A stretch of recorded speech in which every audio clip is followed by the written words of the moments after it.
Neurogastronomy is the study of the brain on flavour. Flavour is one of the most multisensory of all our experiences. The most important thing that I tell my students is that the most important tools that they have in the kitchen are their senses.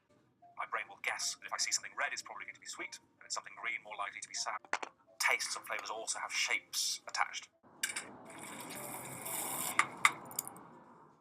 On average, we spend 6 years. Our meals seared, sauteed, and seasoned. We enrich everyday life. On this episode of Mythbusters, we're going to test to see if knowing the color of a Haribo gummy bear affects one's perception of its flavor.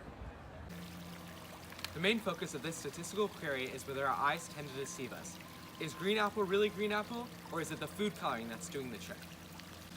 This experiment is bound to help us put human tasteability to the test.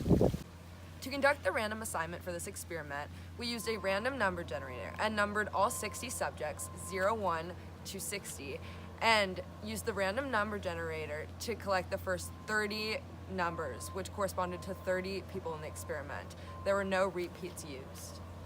The first 30 numbers generated corresponded to the first 30 participants that would go in the group in which their eyes would be closed during the experiment. The rest went into the group where their eyes would be open. We first asked our subjects to either close or open their eyes. Next, we randomized the order the subjects would be eating the gummy bears in. We recited the 5 flavors the gummy bears could have been: pineapple, orange, strawberry, raspberry, or lemon, and handed them the gummy bear, and asked what flavor they thought the gummy bear was. Raspberry.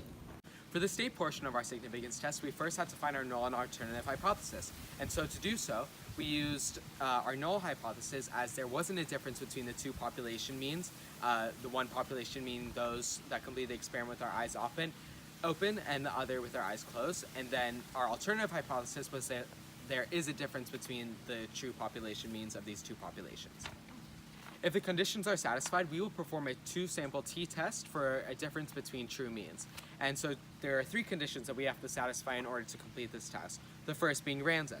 There wasn't any sampling, so we don't need to satisfy the 10% condition, but there was random assignment using the random number generator, as we said, so this condition is satisfied. Then for the large counts condition, both groups were greater than 30, so this condition is satisfied as well. And then we are able to perform our test because these conditions are satisfied. The results of our experiment reveal a fascinating insight into how our minds will usually convince us of something that isn't necessarily true. It shows how different food companies can use their knowledge of the psychology of taste, sight, and smell to their advantage so that they can make a product that is more efficient and cheaper. If a company knows that the deciding factor in detecting flavor is really sight and vision, then they won't have to spend as much money on food flavoring. And here are the results. For the grouping of subjects who completed the experiment with their eyes open, the mean proportion of correct guesses was 0.8. We suspect that the most common error was the discerning between strawberry and raspberry. For the grouping of subjects who completed the experiment with their eyes closed, the mean proportion of correct guesses was 0.56. There is a clear difference between these two proportions, but is it enough to be statistically significant? Let's conduct a 2-sample t-test for mean to find out. Since our p-value is less than our alpha significance level of 0.05, we reject the null hypothesis. We have convincing evidence that the true mean proportion was different for each grouping. Our experiment went very well, yet in a true scientific fashion, there are always aspects that could be improved or furthered. We could have reduced the bias of prior knowledge in this experiment.